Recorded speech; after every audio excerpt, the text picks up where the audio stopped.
estudié comunicación social, en la carrera, yo creo que lo primero que te dicen es que el periodismo es apasionante, que es un fuego que uno siente y que no puedes dejar de sentirlo cuando estás ejerciendo. Y lo es, sí lo es. O sea, el periodismo te da cierta pasión, te da cierta emoción, porque tiene sus grandes momentos. Pero el periodismo en realidad es bastante tedioso en muchas cosas, o sea, en las cosas más importantes. Es decir, no es emocionante desgrabar una entrevista de 2 horas porque hiciste demasiadas preguntas, no es emocionante revisar cada una de las oraciones de tu texto para asegurarte que lo que dice en esa oración es lo que tú querías decir, si usaste el verbo correcto, verificar cada uno de los datos que pusiste porque toca, porque en mi caso yo soy un poco estresada con eso y me cuesta mucho aceptar que se me fue un error, que pasa. Todas esas partes que no son las emocionantes, que es ver un Excel y tratar de entender cómo funciona, eso es el periodismo muchas veces, todos los días. Entonces yo no diría que a mí esa pasión que yo sentí al principio y que me emocionó muchísimo, y que así fue porque yo recuerdo que cuando yo estaba en la carrera yo no quería ser periodista, yo estudié comunicación y dije yo quiero hacer billetes, así que yo me voy a ir por comunicación corporativa. Y luego me tocó hacer pasantías, e hice pasantías en un periódico, y mi tutora de pasantías fue la profesora Ana Julia Niño, y yo recuerdo que yo le entregué mi informe y le dije, ahora voy a tener que ser periodista, o sea, ni modo, ¿no? Porque sí sentí esa pasión. Pero en realidad yo me he quedado y he seguido haciendo periodismo porque yo siento un gran compromiso. Porque creo que más que la pasión, que en realidad alimenta el ego y alimenta lo que yo gano de ser periodista, en realidad no es lo que ya mueve. En realidad es mucho lo que se pierde a veces haciendo periodismo en Venezuela. Se pierden amistades, se pierde tiempo, se pierde energía, pero se ganan muchas otras cosas. Se gana sentido de propósito, se gana la idea de que sientes que estás construyendo algo, que estás contribuyendo en un entorno en el que pocas personas quieren contribuir, en el que todos estamos hasta cierto punto un poco desesperanzados y no vemos hacia el futuro. Entonces, a mí el periodismo, yo elijo ser periodista todos los días y seguir estando en esto porque siento un compromiso muy grande con lo que hago, porque el periodismo me dio un sentido de propósito que en muchas ocasiones me dio las ganas de seguir, en ocasiones en que ya a veces uno no quiere o no puede. Y eso es algo que yo siempre se lo voy a agradecer al periodismo y que además creo que la oportunidad de ejercer periodismo en Venezuela, más allá de todas las cosas malas, de lo difícil, del autoritarismo, de la represión, que empeora, que nos ha sacado un poco, nos ha correteado un poco de los espacios donde tenemos que estar, y que nos afecta de otras maneras. No solo el autoritarismo, el Estado que nos persigue, que nos amenaza, que es real. Hablo de en qué condiciones estamos ejerciendo periodismo en Venezuela. O sea, yo veo a muchos de mis colegas que estudiaron conmigo y se graduaron y tienen 4 o 5 trabajos. La precarización de nuestra profesión es un problema muy grave y muy serio. Un periodista necesita tiempo para pensar, necesita tiempo para educarse, para formarse, para leer, para encontrar referencias. Y no lo puedes hacer si tienes que pararte a las 6 de la mañana, agarrar 4 carritos, llegar al periódico, bueno, al medio porque ya no es periódico, hacer 7 pautas, llegar corriendo, escribir, medio comer, luego llegar a tu casa y enfrentar exactamente los mismos problemas que cubres cuando sales a la calle, porque tú eres un ciudadano y a ti también te afecta la crisis generalizada.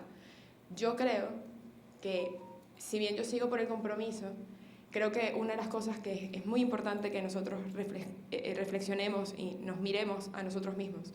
¿Cómo están nuestros colegas trabajando? Porque somos pocos los que tenemos tiempo de leer, somos pocos los que tenemos tiempo de pensar, somos pocos los que tenemos apoyo de salud mental, porque realmente ejercer el periodismo es una actividad que drena en muchos niveles. Entonces, yo agradecí estar aquí, la invitación de los Meli, y celebro que se haga una alianza porque creo que es muy importante que hagamos eso, que nos veamos de nuevo como gremio y que nos entendamos también, porque si bien el periodista nunca debería ser la historia, para que haya historias y buenos periodistas tiene que haber alguien que se ocupe de nosotros, alguien que nos vea, que nos veamos y nos apoyemos, porque la situación es realmente compleja. Y lamento si es un poco down el final de mis palabras, pero es la realidad. Y lamentablemente yo creo que si hay gente que quiere estudiar comunicación social, tienen que saber que van a requerir mucha fuerza de espíritu, de energía y mucho. Tienen que tener muy claro por qué están haciendo esto. Porque con esto no se van a hacer famosos, y si se hacen famosos, probablemente les traiga cosas malas en este entorno. Con esto no se van a hacer millonarios, pero van a ganar otro montón de cosas que yo creo que son mucho más importantes y que alimentan el espíritu. Y eso con eso no se come, y por eso tenemos que hablar de cómo está el gremio, pero es algo que tenemos que tener en cuenta porque nos afecta a todos, y lo siento, Tony, porque tú estás llegando. Bienvenido. Tranquilo, tranquilo. Yo me gradué de la universidad en 2021, hace nada, en Boston University, y empecé mi año de trabajo en los Estados Unidos. Y empecé en Bloomberg y después estuve en Político.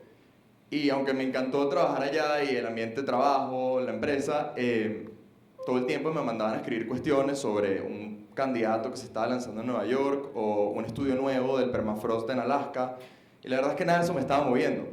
Todos los días los pitches que yo le hacía, las propuestas que yo le hacía a los editores tenían que ver con Venezuela y con el gobierno y con el arco minero y con la oposición. Y claramente los gringos me decían, mira, si tú quieres escribir de eso, tú no puedes estar aquí en Boston, tú tienes que irte para allá, para Venezuela, a tragar gas lacrimógena. Entonces, así se lo imaginan ellos. Yo termino mi año de trabajo y ya estaba listo para aplicar otra visa, y un día me siento y digo, ¿para qué voy a sacarme otra visa si yo quiero escribir de ese país?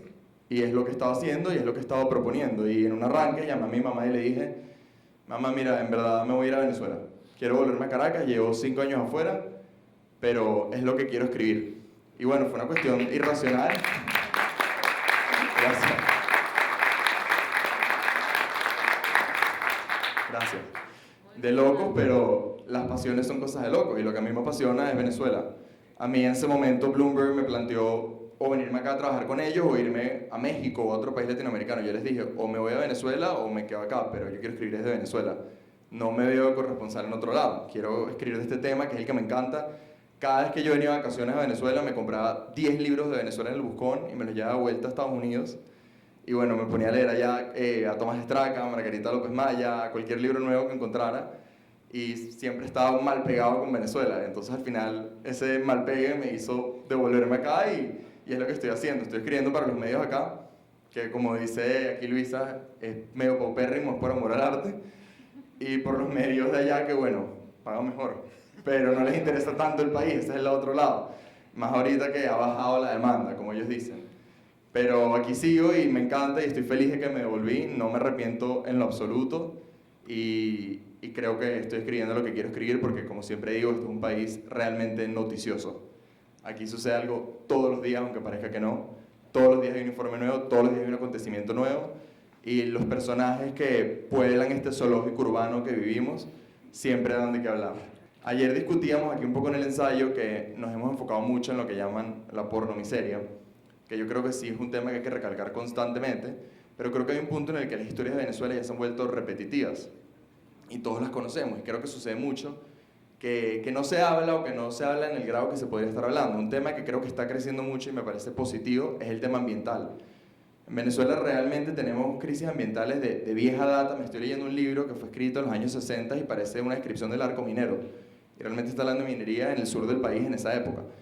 Y creo que eran temas que se habían ignorado y que cada vez son más frecuentes. Los temas ambientales, temas desde el tráfico de fauna, que no se habla mucho, pero es muy común en el país, la destrucción de la minería, los efectos del derrame petrolero, los efectos del gas, entre otras muchas cuestiones, la propia agricultura migratoria, que es un tema que no se habla, pero es muy común en zonas rurales del país y afecta en áreas de alta biodiversidad. Entonces creo que ese es un tema muy importante, muy nuevo, que se explora cada vez más, el tema del medio ambiente.